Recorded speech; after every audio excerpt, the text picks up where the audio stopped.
let's face it, big armored vehicles are super cool. They make sweet centerpiece models for your army, and they look great on the table. But they've always been in a bit of a weird place in 40k. Either they're awesome because there aren't any guns in the metagame that can reliably kill them, or, more likely, they're terrible because putting them on the table is an open invitation for every giant laser gun and melt-a-weapon to completely vaporize them on turn 1. So I figured today it'll be interesting to go over the top 8 best tanks in Warhammer 40k and talk about the big shooty armored vehicles that are currently seeing play and doing well in Warhammer 40,000.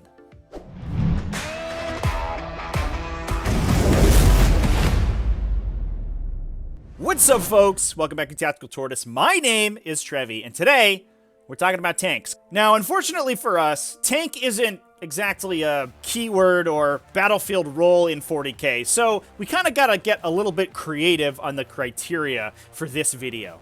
According to Wikipedia, a source that should never be questioned, a tank is an armored fighting vehicle intended as a primary offensive weapon in frontline ground combat. They are a balance of heavy firepower, strong armor, and good battlefield mobility.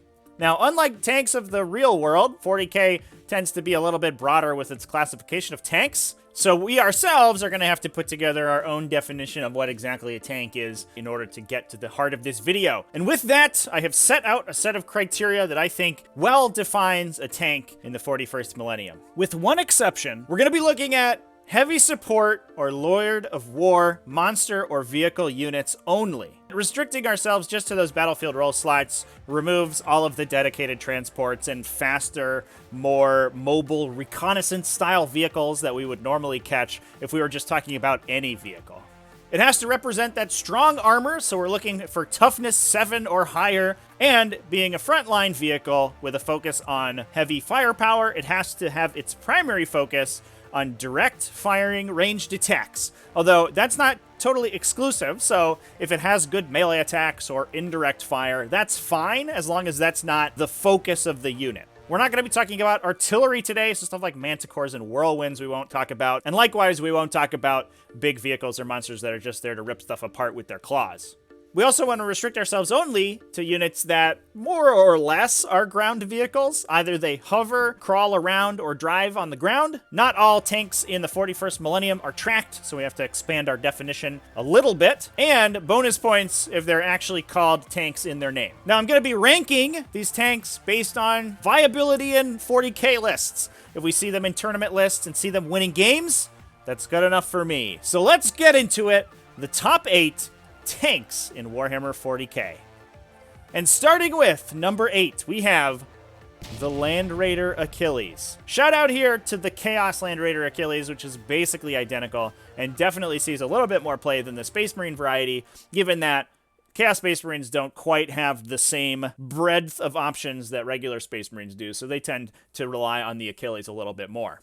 This thing has incredible shooting at short range. It's also got decent survivability. A benefit of the Achilles from its 8th edition profile is that it actually lost wounds, so it's down to the normal Land Raider wound value of 16, which means that it can be affected by dense cover and obscuring terrain, which is great.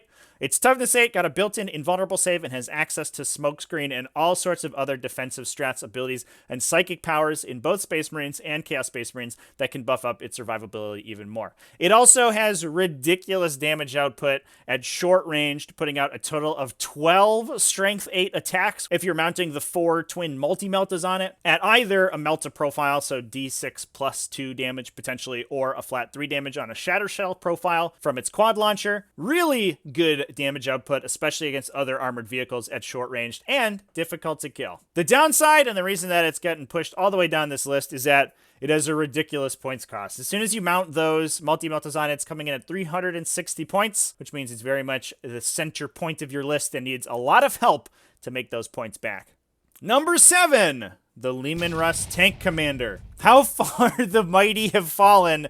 These things used to be basically triplicated every single Imperium list ever in 8th edition, and you don't really see them anymore. They pack some good shooting, and tank orders for Astra Militarum are incredible, but the best guns on the Tank Commander are relatively short-ranged. Battle cannons just don't cut it anymore, especially since Hammer of Sunderance cannot be played in GT 2020 missions. And if you're packing the maximum firepower on these guys, they end up getting very expensive. You can spend upwards of 230, 240 points on this thing once it's been equipped with all its weapons. If you're bringing a Demolisher Cannon variant, that costs 195 just to bring to the table, and you can upgrade that with multi-meltas as well for an additional 50 points, bringing it to 245 points for this single vehicle. The Lehman Rush chassis on top of that isn't particularly fast or survivable, especially since it's incentivized to move at half speed all game, and only 12 wounds with no invulnerable save. Despite that toughness of 8, just doesn't cut it a lot of times. Lehman Rush Tank Commander is probably still good, but unfortunately Astra Militarum not doing so hot right now, which is one of the reasons we don't really see them. Moving up to number 6, the Necron Tesseract Arc. With a low wound count, which isn't great for the points cost of the Tesseract Arc, and the Necron hallmark of super inconsistent shooting with a random number of attacks that deal a random number of damage, these downsides push the Tesseract Arc down the list a little bit, but it is rescued by the combination of quantum shielding alongside a permanent 4+ invulnerable save on a relatively fast platform that benefits well from Necron subfaction traits. You can give this thing Eternal Conquerors, so it's moving relatively quickly, your opponent has a tough time killing it, and it can be objective secured to steal their objectives away. Very annoying. The Tesseract Arc has been a staple of Necron lists since 8th edition, and I don't think that's changing, and especially in the Necron builds that rely on heavier armor rather than large numbers of fast units or Necron warriors. Moving over to number 5. I think a sleeper hit that we have been seeing put up more and more results in competitive play, the Eldari Lynx. This is a hyper expensive vehicle, but super resilient, with tons of wounds coming in at 16 wounds, access to Spirit Stones or the Ulthway subfaction trait. It's obnoxiously fast, moves 18 inches with the potential to advance an additional 12, so it's impossible to pin down and has excellent long-range shooting with those big strength 9 flat 3 damage guns, especially when combined with the Eldari buffs and debuffs on your opponent's units. We're seeing Lynxes make appearances in all sorts of Eldari lists, from Purecraft Worlds to Harlequin Soup, and I don't think they're going anywhere anytime soon. Having a super long, relatively consistent ranged platform that basically doesn't die to return fire shooting is a really good thing to have, despite the fact that it does cost a bunch of points, especially once it's upgraded. Moving on to number 4, a unit close to my little buggy boy heart, we have the Tyranid Exocrine. These big turtle guys are slow. It only moves 6, the slowest unit on this entire list, but they have excellent firepower once they stand still and can count to standing still with the Symbiotic Devastation stratagem. They also have good synergy with other subfaction abilities, are relatively efficient for their points cost, and just annoying to kill with that toughness 8 and access to invulnerable saves, penalties to hit, damage ignore rolls, lots of defensive abilities. Exocrines are great, and that's it. They're just good. Another unit that's good is the number 3 pick on the list. This is the Scorpius Disintegrator from Adeptus Mechanicus. This thing has tons of attacks between its missile launchers, heavy stubbers, and its main cannon, and can fit either an indirect fire energy cannon or some sweet direct fire weapons.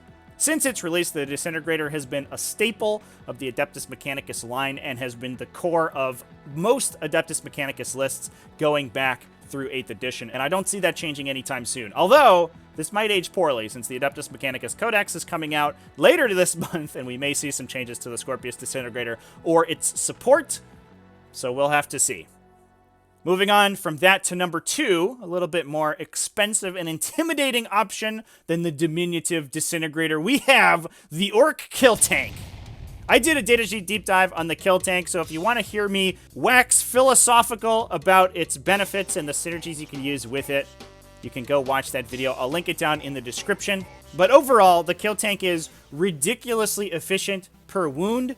Big downside is that it is a Lord of War, so it does cost you some CP, and you have to jump through some hoops in order to get its subfaction traits. But if you do that, you unlock a 24 wound vehicle for sub 300 points that has both good shooting and melee, and synergizes super well with most of the Orc subfactions, making it harder to kill, hit harder with ranged attacks, threat farther, just a bunch of abilities that you can stack on this thing to make it do an insane amount of damage and just be very difficult to kill and inefficient to shoot at with return fire. Even powerful anti-tank weapons can be shooting at these guys, but not really trading up since you have to put so much work into them to actually remove them. Kill tanks are super strong, and I think single-handedly propping up the orc faction right now. And while we haven't seen them post too many results, I think they are slowly creeping into the meta. And with that, that brings us to number 1 on the list. Another tough and efficient option. This is Death Guard's Plague Burst Crawler.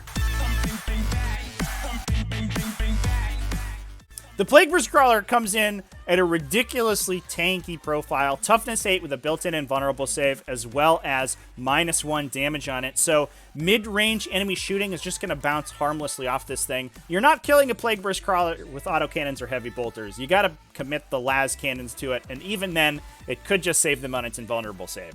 This thing is annoying to kill, comes in with a pretty decent indirect fire gun, but also the potential to mount 2 entropy cannons to fire back at those enemy anti-tank weapons that are trying to kill it for D3+3 damage with that plague weapon rule as well. The Plague Burst Crawler is the heart of many Death Guard lists that are relying on their decent long-range firepower between this guy and Volkite Contemptor Dreadnoughts to keep your opponent's heads down while their slower infantry move up the table.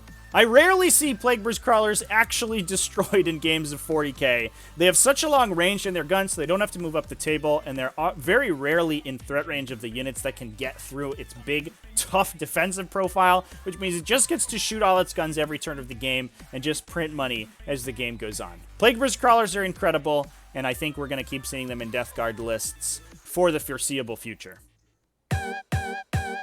So that's it! That's the top 8 tanks in Warhammer 40k right now. Subject to change, I'm sure. And if you think that I missed any, go ahead and drop that down in the comments. If you have any tanks that you really enjoy playing and are seeing some success with, let me know. If you enjoyed this style of video, as always, we'll do the YouTube thing. Please drop a like on the video, hit subscribe if you want to see more videos like this, and I want to throw out a big shout out to my patrons over at patreon.com/TacticalTortoise and YouTube channel members that you can join in the link down below the video. They get access to exclusive videos, early access to videos, all sorts of cool stuff. It's a great time, and I really appreciate all of them for their support. You know who else I appreciate? It's you for watching to the end of the video. Thank you very much. I hope you all have a good day. Remember to keep it classy, folks, and have happy wargaming.